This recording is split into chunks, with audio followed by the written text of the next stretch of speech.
This is a Stock Trading Reality Podcast, episode 73. Now, Ches has already lost a little bit of respect for me after this fun fact, so please still respect me a little. But I was always kind of hoping for that home run. But, I started to realize that, for every home run, there are 3 strikeouts. You're always going to lose more than you win on your big winners. This is the Stock Trading Reality Podcast, where you get to see the realistic side of a trader's journey. Get inspired and stay motivated by everyday normal people who are currently on their journey to trading success. And this is your host. His fear of go-karts has a tragic history behind it. Oh, so sad.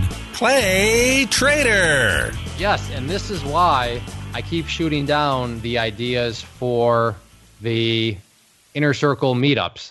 We have done quite a few meetups where we literally meet up in person. We pick a city, and then whoever wants to either fly in or drive in or whatever, and just hang out with other members of the community. We've done, at the time of this recording, we've done 3 of those. Let's see. We did one in Baltimore. Second was in Chicago, and the most recent was in Pittsburgh. People said, Clay, next one, let's do go-karting. I'm like, nope, that's not going to happen. So where did this fear of go-karts come from? Well, I don't remember the exact age, but I think it was like 4th or 5th grade. I went to, a go-kart thing with a friend. And, hey, go-karts are sweet. I'm not 16, so I can't drive. But now I can drive through go-karts.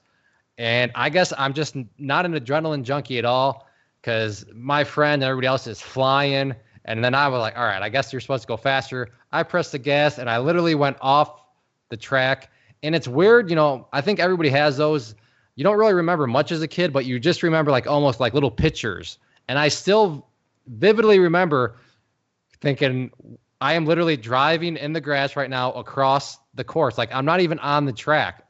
And it was a feeling of embarrassment, of terror, of I don't like go-kart. It was bad. I mean, I'm literally driving through and this wasn't like I swerved off for like 2 feet. I was literally driving through the grass, and a lot of horseshoe. A lot of go-kart tracks make like a horseshoe pattern, so they'll bow out and come back in. So I literally, I gained a lot of ground on people because I cut across the course, but that's not how it was supposed to be. So the last time, after I got back on the track, I went back into like little grandma mode, and people lapped me I think 2 or 3 times. So I was that guy that everybody else finished, but I was still owed, right? I paid for X amount of times around.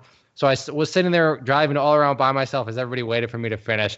Terrible experience. I've never been go-karting since then, and I will never, ever go-karting ever again. That was a long introduction, but I think I just kind of vented to you a little bit, Ches, just so I could justify to myself to the people that and it's a good idea. I realize 90% of, people probably think go-karting is great, but so Ches, I'm assuming you like go-karting?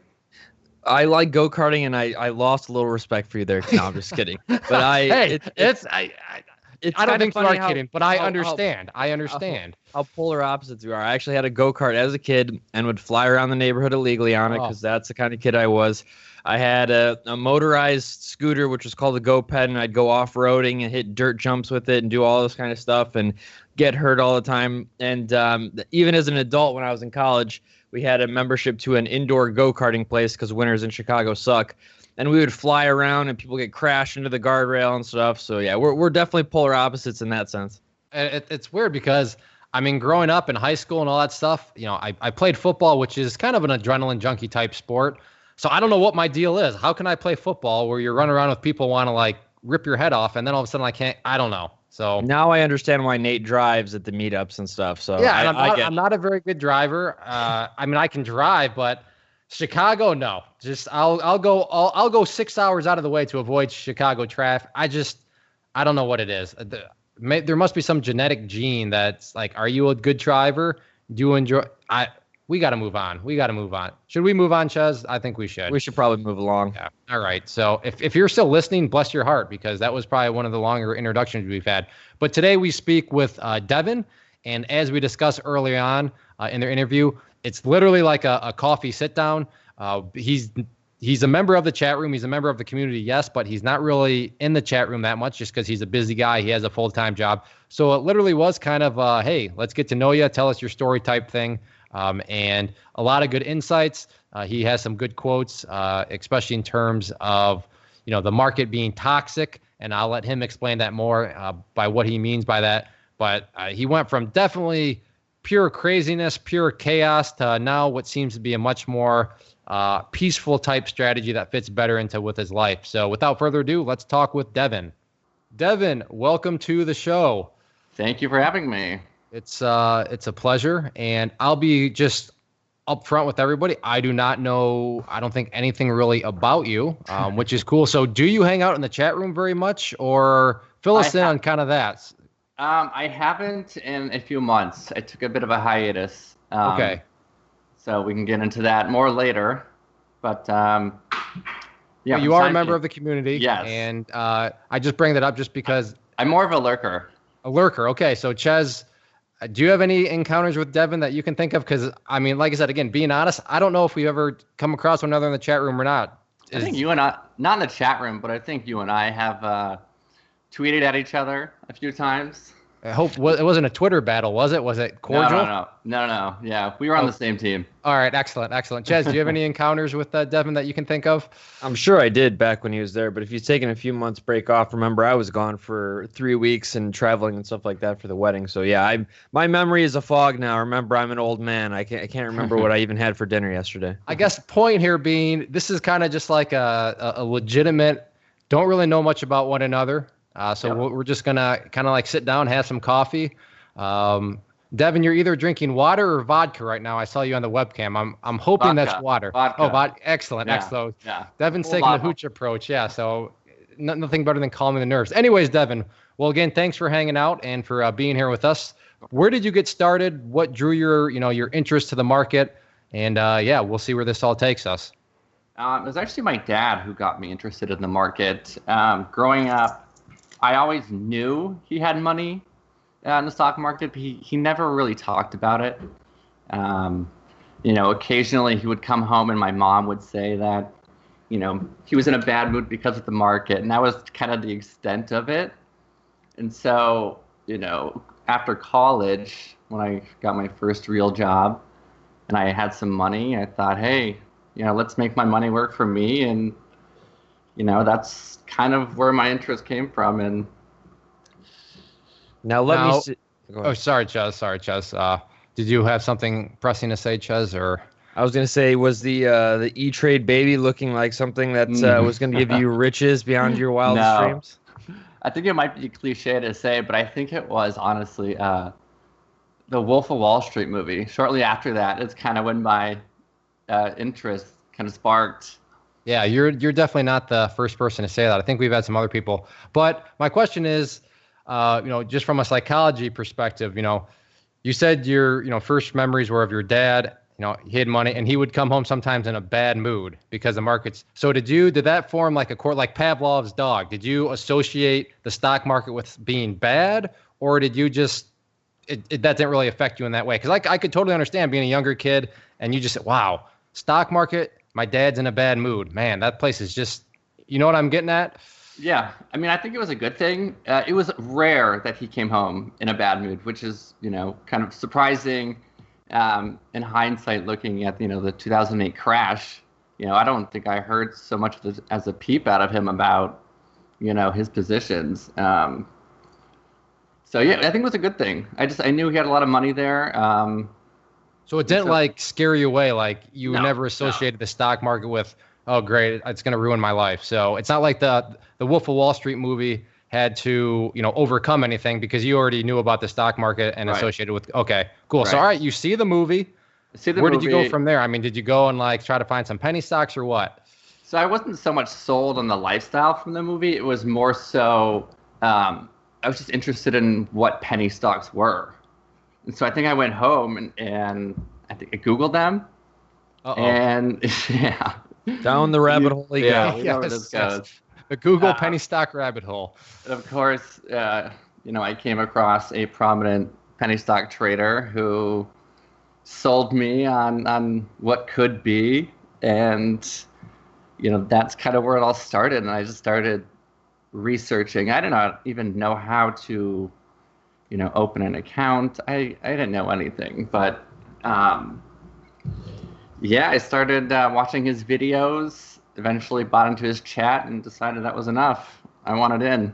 So to be fair, you went as far as kind of investing in a chat room, right? Did you Right, do I did. anything else? Okay, all right. And just to confirm for our listeners here, the culture was pretty toxic and crappy. And would you Oh. just do it for a month and then move along? That's exactly what happened. Yep. Hey, I did the same thing. So Yeah. look at this. Okay, I was like, I'll be Devin honest, Ches. I was like, yeah. wait a second, Ches. Let's not. Are you trying to lead the witness to a certain conclusion here? I didn't know you were speaking from personal experience that you knew it would be. So Ches speaks to you had the same. All right. The thing was, I wanted a resource, a place where I could find stocks because that was my biggest problem. I didn't know where to find these stocks other than Googling, hot stocks. And so I would just kind of sit in there waiting for someone to say something. And that chat room was just hundreds and hundreds of people talking over one another, and it was useless. I mean, just mass chaos, right? Just chaos, complete chaos.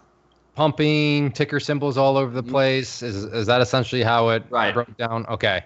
And his guidance was, absent completely. He was, I bought in thinking that he would provide some insights or some training, and it was, every day maybe a handful of stocks he was going to short that day. That was the extent of it. And then he'd just disappear the rest of the day or whatever. Yep. Okay. So, all right, interesting. So 2 people had the same experience there, but yep. I guess. And isn't do you remember? I mean, are you want to disclose what you paid for this chat room? I mean, it's pretty hefty, isn't it? I want to say it was about $100, maybe. Okay. Something so for a month, there. Right? Oh yeah. Yeah. It was a lot. To me, for me, just being out of college and having a job that wasn't paying, all too well, that was a lot of money. And so I was pretty quick to get out of there. Now, did you put any money at work while you're in the chat room? So, I mean, as you said, there wasn't like a lack of ticker symbols for you to choose from. So did you take any trades, or were you just totally overwhelmed and never even put any money into the market during that chat room experience? About the time I joined the chat room, I think I put in $500 from my tax return that winter. This is 2014. And I just kind of started aimlessly trading penny stocks, just, betting more or less. Now, what kind of brokerage are you using that you have $500? TD Ameritrade. Okay, all right. Well, at least he didn't go offshore, so I gotta commend him there. He didn't at least pad this guy's pockets with his affiliate fees, so that's good. So that was good. I mean, that's what my dad had, so. Gotcha. Very cool. Kind of guided me there. Now, you have $500 in the market. It's your tax return. I'm sure you're ready to turn into $500,000, and now you're aimlessly in penny world. What happens? Walk us through your first trade. I always like to hear about people's first trade. So I was just looking at that today. My first trade was some penny stock, and I have no idea how I found it, but I sold it I think 20 minutes later, because I panicked, didn't know what was happening or how to sell. Or it was like $50, and I lost $20 in commissions. And it was terrible. So it was a $50 profit or a $50 total that you put in? I put in $50, lost 20 in commission, so came out with $30. So at least that's just from commissions too. Yeah, right. So we'll give you credit. At least you weren't going and throwing your whole account into something. Right. So whether or not you knew it at the time, you were displaying some risk management protocols. So props to you for that. So that one didn't work out. Go ahead. I think my first trade was more so just kind of to figure out the logistics of buying and selling, because I didn't understand, what bid and ask was, or, what it means to buy a stock.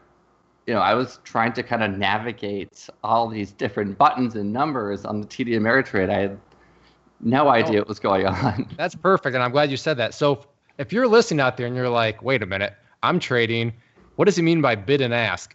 If that's you as a listener right now, and be honest with yourself, tap the brakes, because that's kind of like the basics of basics. So bid and ask, if you're scratching your head, yeah, hopefully. It's the equivalent of going to driver's ed and learning what the gas pedal and the brake pedal are. There are things you need to know before you kind of dive into the market. But yes, to be fair, the Thinkorswim platform too, especially as a new trader, can be completely daunting. So it's completely understandable. Yeah, and so you're doing the $9.99 to buy, $9.99 to sell, right? Which that's just brutal in and of itself. But so the first trade didn't go well. What about the second trade? Was the second trade a little less panic, or was it still just mass chaos? After that, my goal became to kind of get into the know of the market. I created a whole separate email address just for getting all the pump and dump newsletters. Smart. I did the same thing. I set up a Twitter account. I just started following anyone and everyone. And my goal was just to kind of see what tickers people were talking about. And if it was going up, I would buy because, what's going up must keep going up. I just got to catch it. Right. So it's all about timing for me.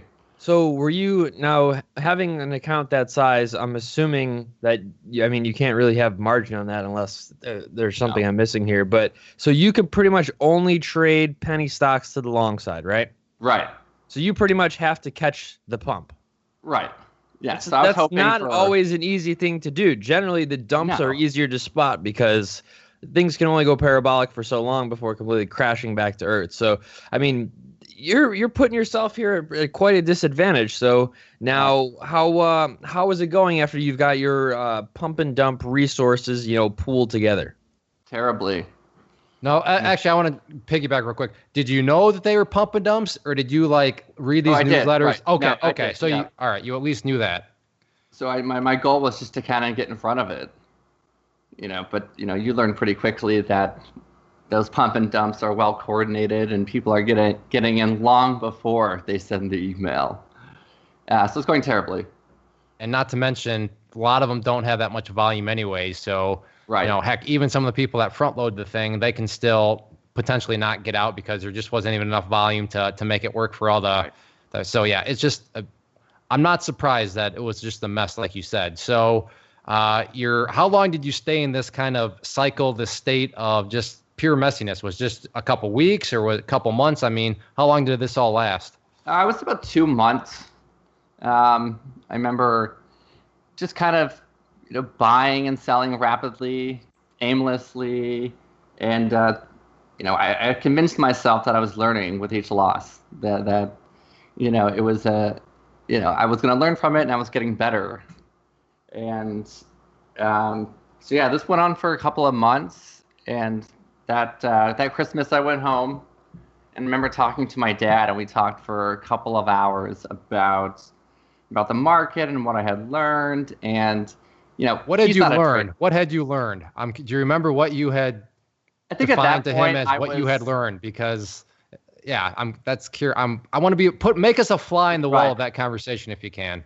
I think at that point my understanding was, I understood what moving averages were, even though I wasn't using them. But my dad doesn't know really what those are, so he was impressed. He's a long-term investor, and so he heard me talking like this, and he was very impressed with me, and which gave you false confidence, right? Because wait, my dad's impressed with me, so therefore I must know what I'm talking about. Right.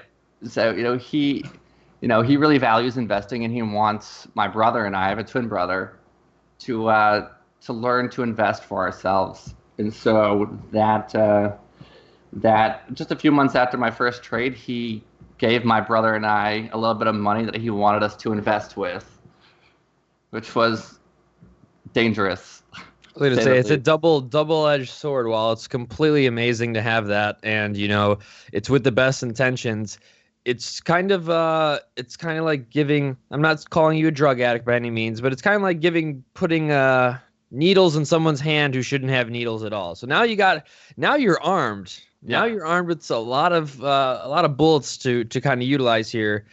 Are you going to stay in the penny stock, dryer cycle at this point? So the money wasn't significant, but it was way more than I had, on hand. So I wanted to think that I was going to, be wiser, but all I really did was kind of take larger gambles, and. So you went right back to the penny stocks? Oh, right back. Yep. So, with $500, you put on a trade for $100, you have to get, 10% just to get your money back. But he gave me $2,500. So with that, I could, I only needed a little bit of, bit of profit to break even relatively. So at this point, are you still looking at your newsletters, looking at social media to find your ideas, or where are you actually finding the stock still at this point in time? I think this is right around the time that I joined your chat room. Okay. Shortly after. And so I'm still on Twitter. I'm still on iHub, of course. And I'm kind of sitting in your chat room. And, I would wait for someone to alert something. And sometimes I would just buy it. If it was going up, I would just buy it. And that was kind of the extent of my research. So it was still, pretty much puppet trading in a sense, right? Is that? Oh, it was, completely. Okay. I knew enough not to believe into the stories that I heard, but part of me wanted to believe them.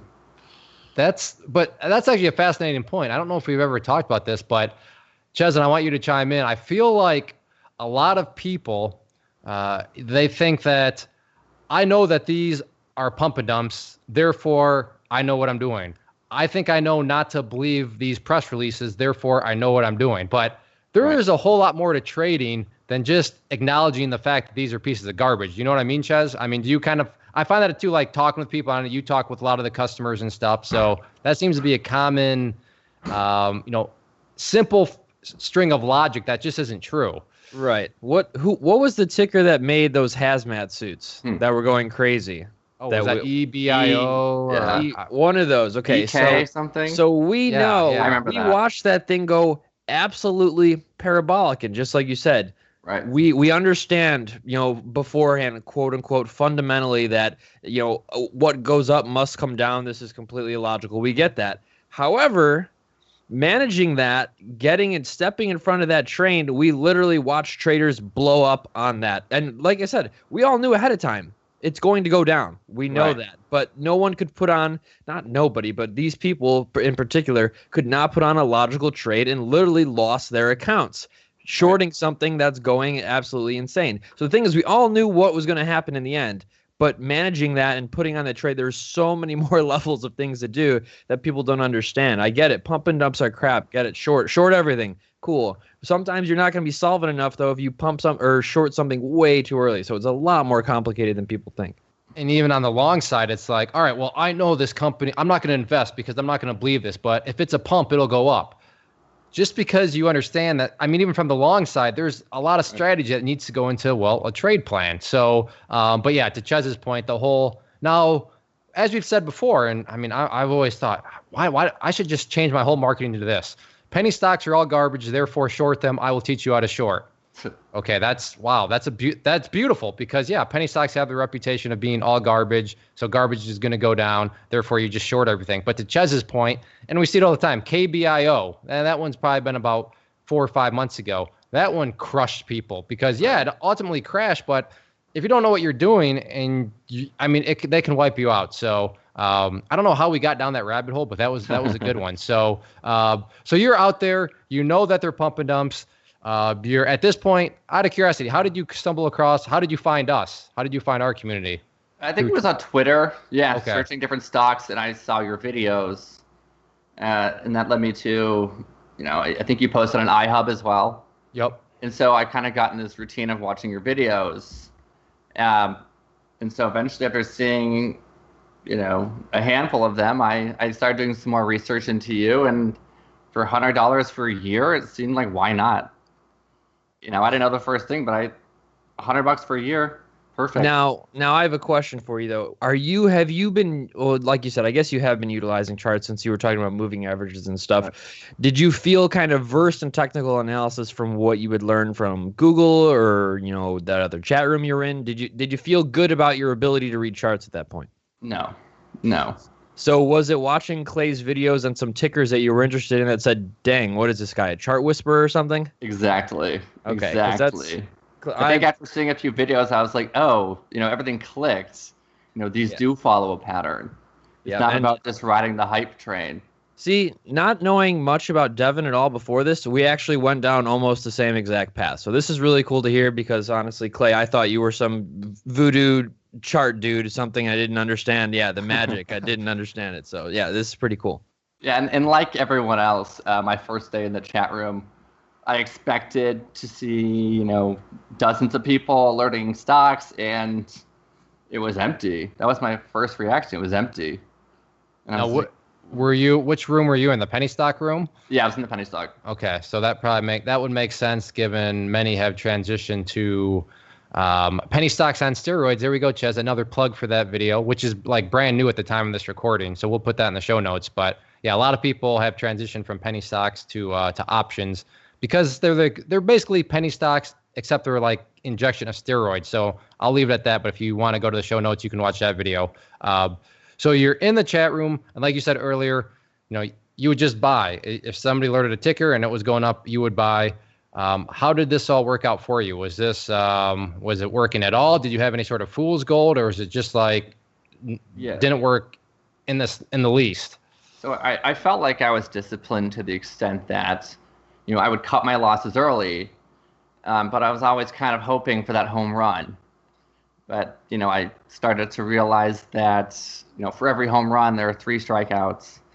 You're always going to lose more than you win on your big winners. And this was kind of a pattern. And slowly I watched my account kind of dwindle down and dwindle down. And I started revenge trading a lot. Define a revenge trade for our listeners that may not really understand. What do you mean by that?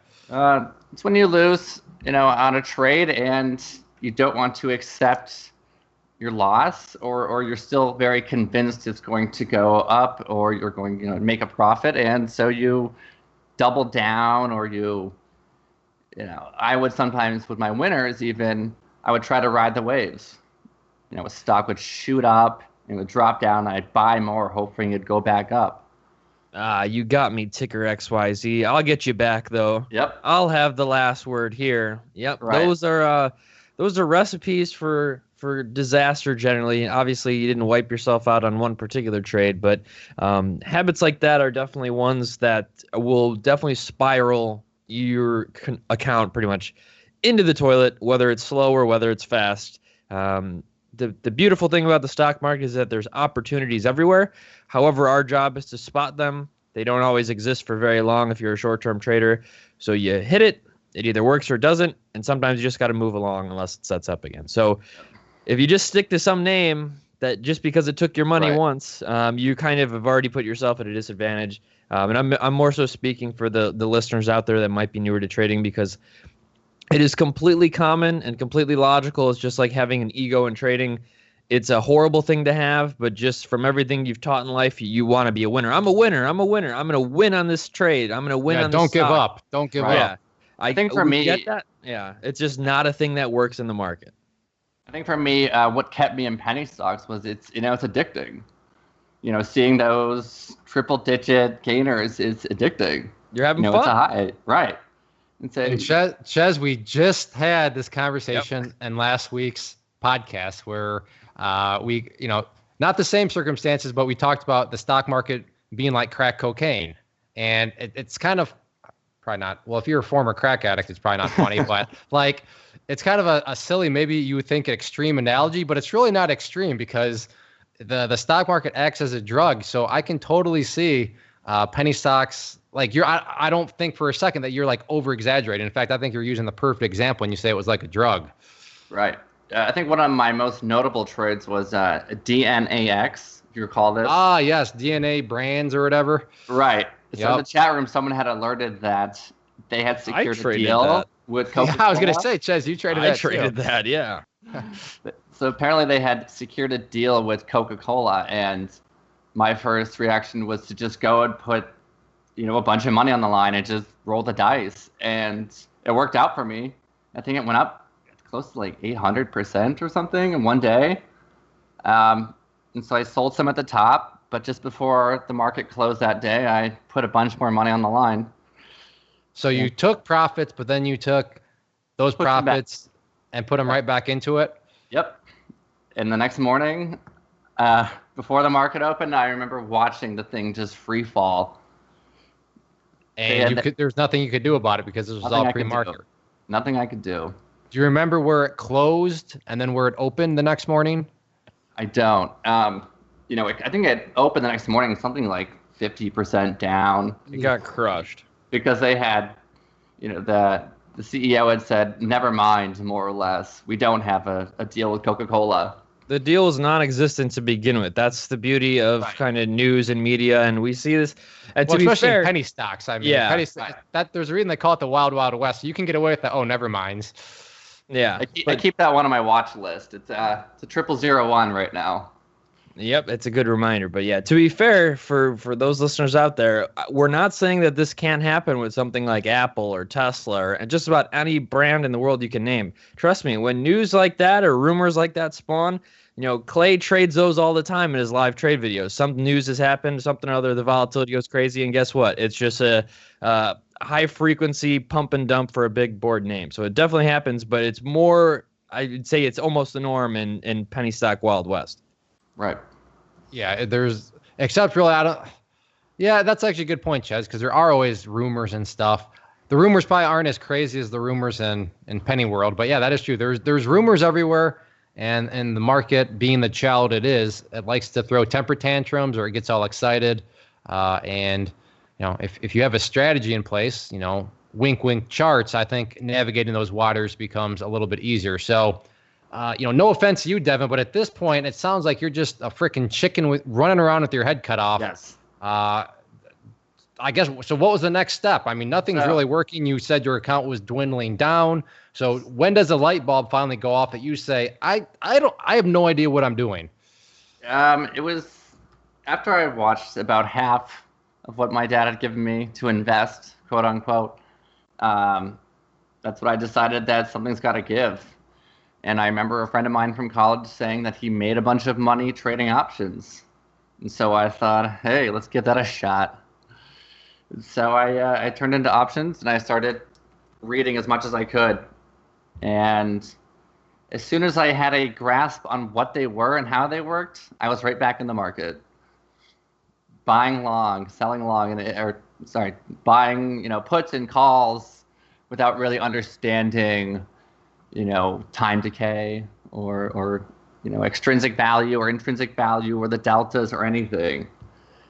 So you got basically surface, deep understanding. I mean, did you still have any idea what was really going on with charts at this point, or did you still just kind of? I mean, this is when I started getting into charts. This is when I started doing some actual research. Before with penny stocks, when I first started, I just had line charts. Oh, that's all I was looking at. So after I got into options, that's when I realized.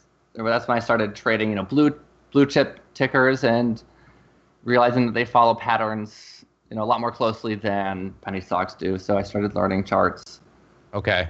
And then like you said, your buddy led you to options. You basically just got a very surface deep understanding of those after going out and doing reading or research or whatever. Right. So how did your first option trades go? I mean, did you make any money at all with fool's gold, or was it all pretty much just getting beat over the head time and time again?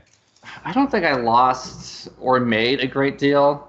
At that point, I think I was kind of looking for the penny stock gains from options. That was, it's just kind of shifted platforms really, or vehicles. It was just, I wanted those 100% gainers and I wanted them with options. So yeah, I was just kind of, I would follow Apple or Netflix and buy and hope for the best. Well, that's good. Now, so you're pretty much already disciplined though at the point where you're willing to kind of cut your losses and options. Is that something that would ring true? Yep. Okay, because at this point I'm being much more careful. But still, something wasn't clicking. I knew I wasn't doing something right, but I was being disciplined enough to cut my losses. And at this point my trading was starting to slow down. As my count was dwindling away. Well, you got to make your final stand here. You got to make every dollar count. But the where I was going with that was a lot of people we had noticed kind of switch from penny stocks to options. The issue they had is that with penny stocks, say you buy something, it wasn't uncommon for someone to say, well, I held this for 9 months and it came back and boy, did I nail that trade. Right. I just held it the whole time. The thing about options is that there's an expiration date. Right. So these people who are conditioned to hold the bag for as long as it took to be profitable, or just hold these triple zeros for some of our podcast guests held them for years. Right. You can't do that in options. There's pretty much a time and a date, and if you're wrong, you're wrong, and you've lost everything you put in. So I think that was one of the things I noticed a lot when people were transitioning, is that you could see real quickly who was disciplined and who was not. So kudos to you first off for maintaining that discipline and not just pretty much losing all the money you put in on your trades, because if 100% loss is a 100% loss no matter how you chalk it up. So you're trading options now. You're utilizing the charts. Your account is dwindled now. What's your strategy from this point? Are you trading intraday? Are you swing trading? What are you doing? I was looking to hold for a few days, but the thing was I was really starting to trade with emotion. I'd been losing for, I don't know, 6-7 months at this point, and so I started to get really nervous. Every trade I'd put on, I would watch it all day, every 5 minutes, and if it wasn't going my way, I would sell it. I was panicking.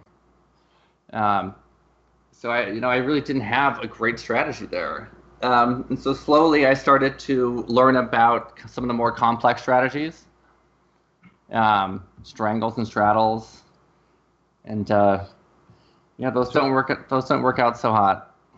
So all right, so now you're going into the advanced option strategies, and so you did some of those too, but those didn't work out either for you?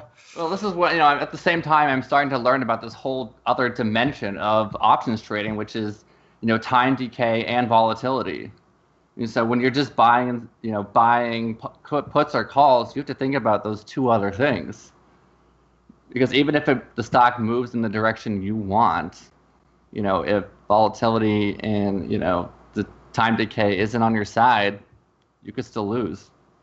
And this, for you listeners out there thinking, wait, now options don't sound so hot. Options, they're a great tool. Don't get us wrong. But when you're going in not understanding everything, like Devin's, admitting to, and like many people, they just don't understand. Yeah, it's there's nothing easy in the market. The market's not going to just hand you money. So while some people may proclaim that, while options certainly do have insane gains and insane percentages attached to them, it's just not a matter of opening up an options account and then putting money into it and then, hey, there's rainbows and butterflies and sweet little grannies crossing the street. That's not how things work. So, you got advanced, you're learning about volatility, you're learning about, time decay, all very important. So did the light bulb really start to go on at this point, or were you still kind of struggling, with, okay, it started to go on? That's kind of when I gave up these dreams of chasing big gainers and started focusing more on, getting, 3 10% wins versus 100%. And I started kind of developing realistic expectations of my trades. He's turning the corner. He's not buying into the crappy marketing anymore. There you go, Devin. So I started watching. Have you heard of Doe?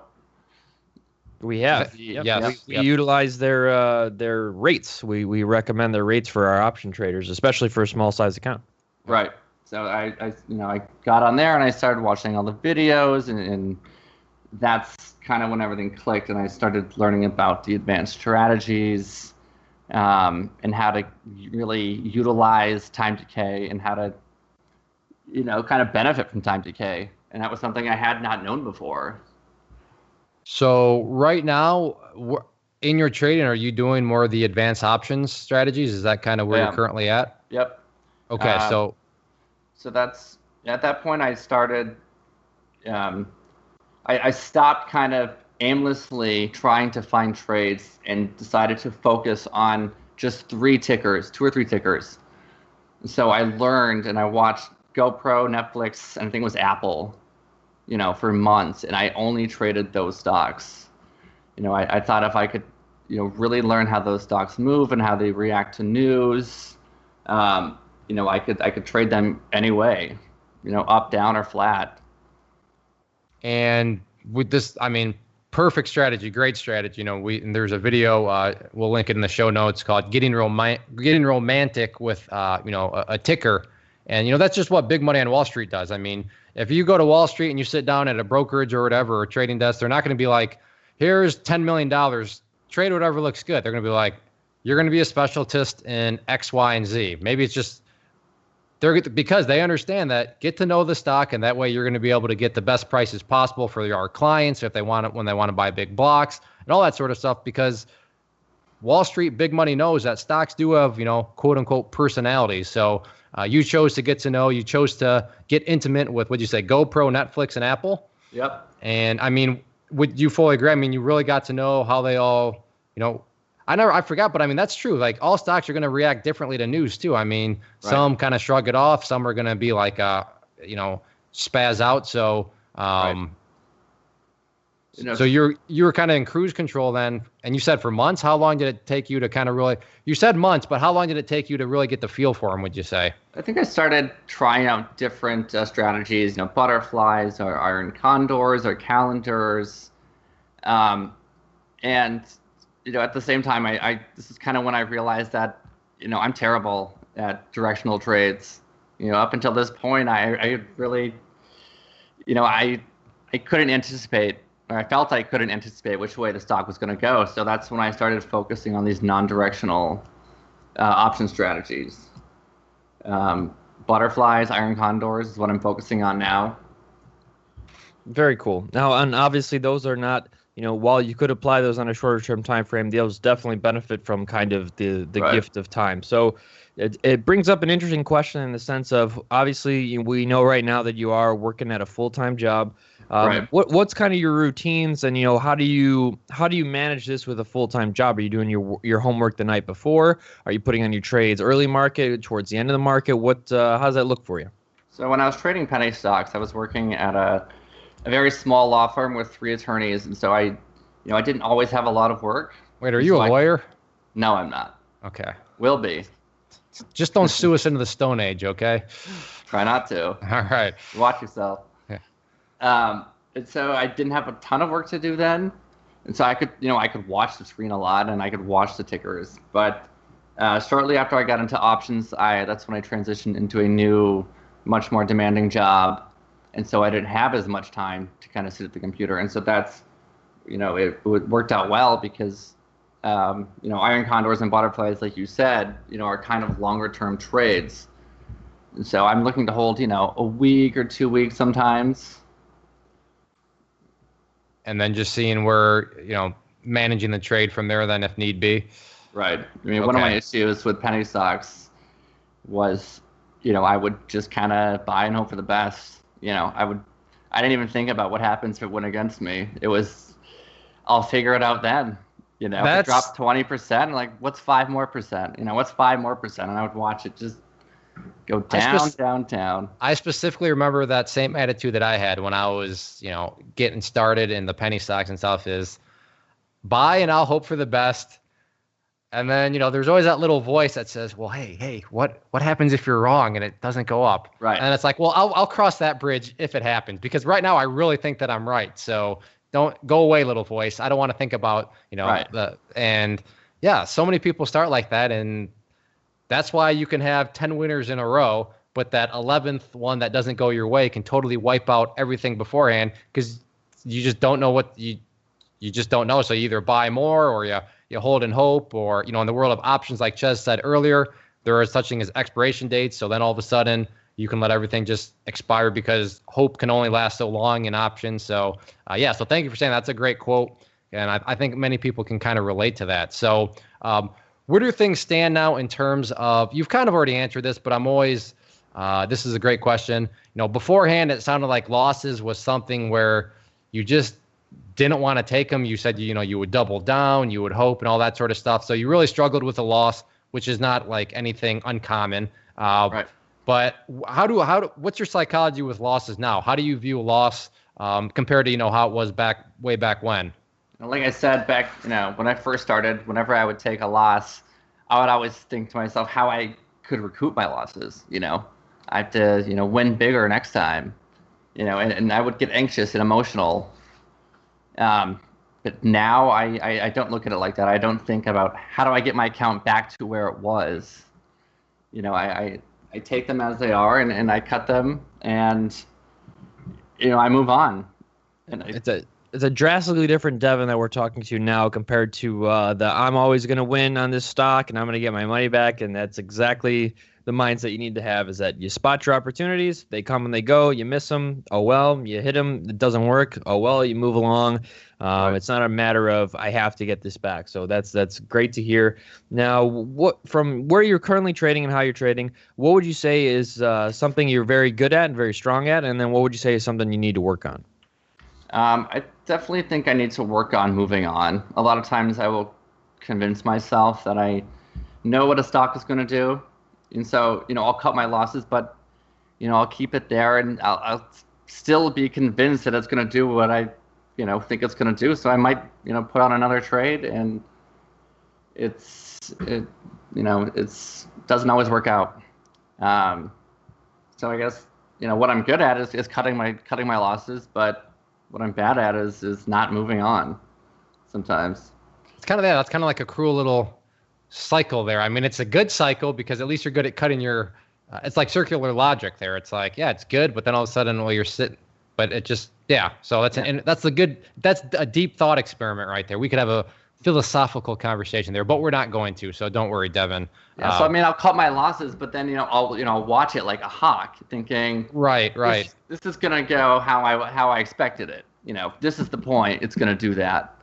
To be honest, though, you're on the right side of this circular logic, because let's look at it from the reverse side. What if your problem was you didn't cut losses, so you take a big loss, but then like, well, at least I don't like sit there and I'm really good at moving on after I take a big loss. Like I won't watch it like a hawk after I take a bigger loss. So looking at it like that, I would say it's definitely better to be cutting your losses short like you are, and then, having the thing you want to work on is kind of still being obsessed with it in a sense. Does that make sense? I mean, it could be a lot worse. So, that's definitely, you're on the right side of that coin, even though it's, not the best cycle to be in. But I guess that was my long way of saying it could be, a lot worse. So do you have any favorite indicators or anything on your charts that you're using? Yeah, I use moving averages.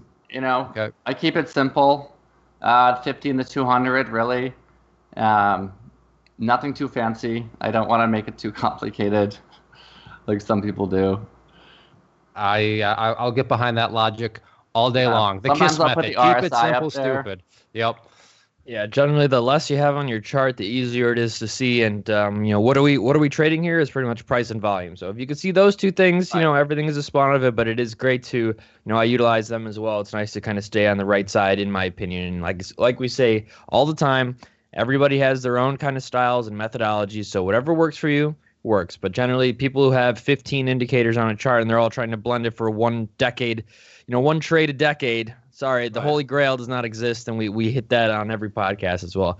But so, Devin, we know the real reason you did come on this podcast was to pretty much, use my time machine and go back to the start when you were trading penny stocks. If you could use that time machine and go back and give yourself one piece of advice, what would that advice be? Just to slow down, learn not from other people on Twitter or iHub. That is not an education. No one is offering free, unsolicited advice for no reason, When somebody's saying how great something is, therefore you should buy it, it's not because they really hey, I care about you. I want you to make some money. So come, buy this ticker symbol. They are flat out pumping because their order's probably on the ask, waiting for you to buy their shares from them.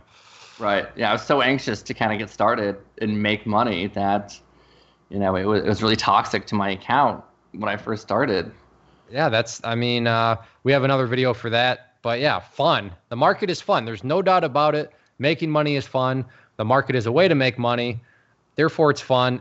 But like you just said, that's actually very toxic. That's a great word, because it's such a cruel catch-22 that the market presents people with. Is you can make money in your underwear, sitting at home, and all you do is press buttons. Yep. Well, but yeah, true. But there's a lot that actually goes into that. So yeah, it's another thing I would say is that forcing trades when I first started. I still struggle with this. Is always having to have a trade on, because it is exciting.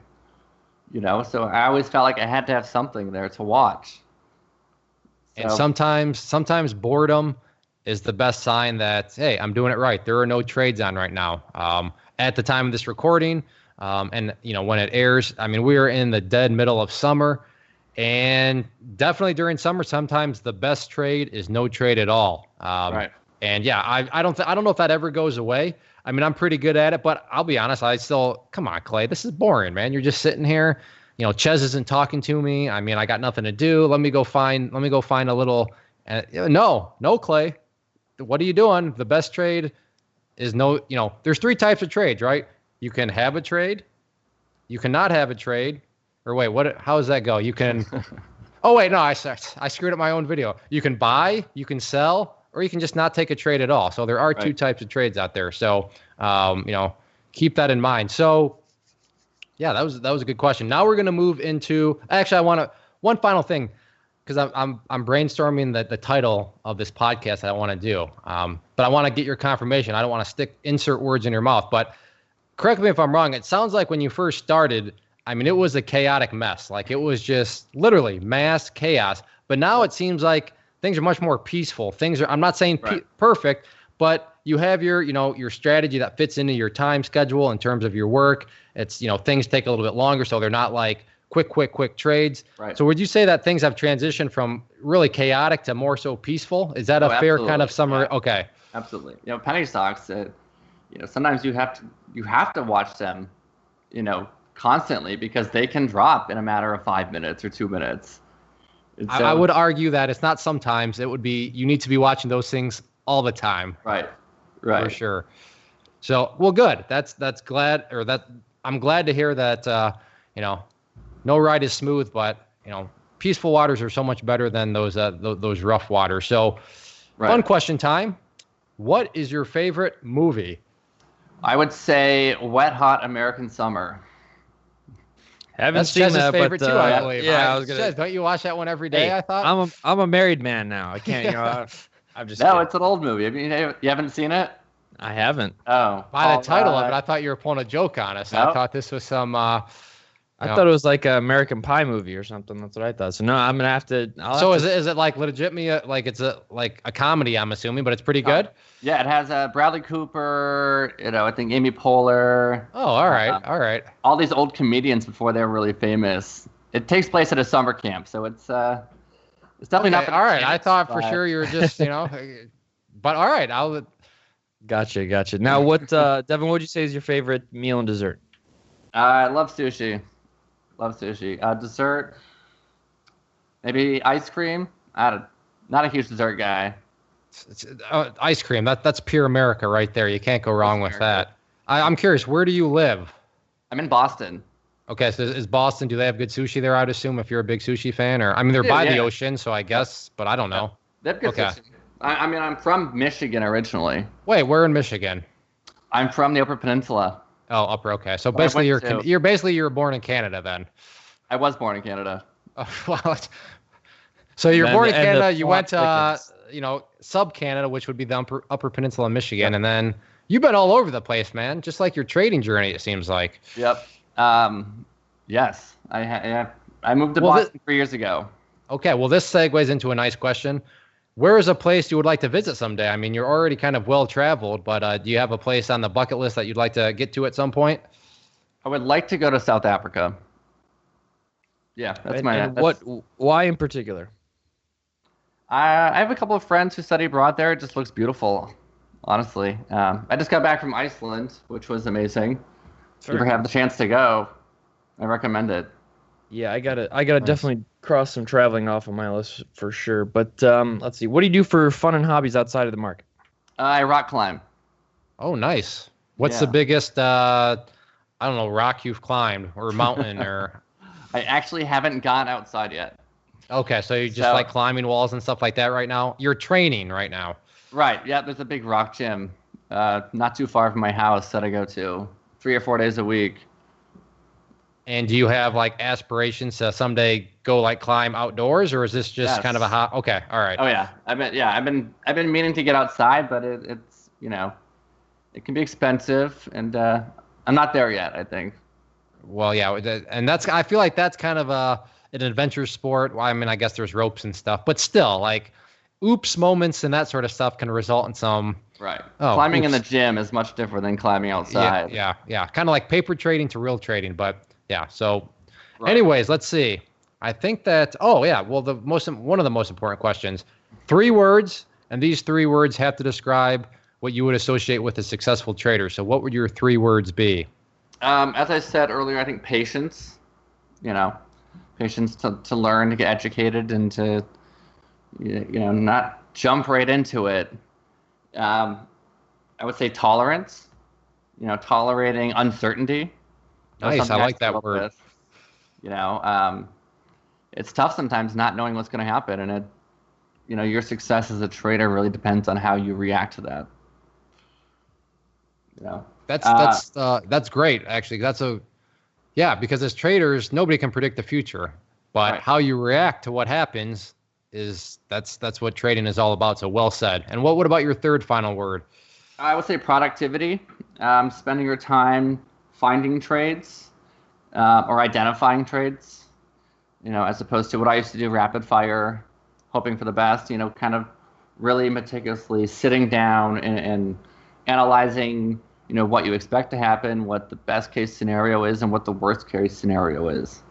That's such a different attitude than what you said earlier, where you're like, I'll buy and hope, and if it goes wrong, well, I'll think about that later. But now you just admitted, well, I'm going to do best case, or I'm going to do good scenarios and bad scenarios. So that's the sign that you're actually putting together a good, solid trade plan. So, well done. So, Devin, thank you for hanging out. I know you took some time away from work today, so we don't want to keep you away from that for too long. But thank you very much for hanging out with us today. Of course. I really appreciate it.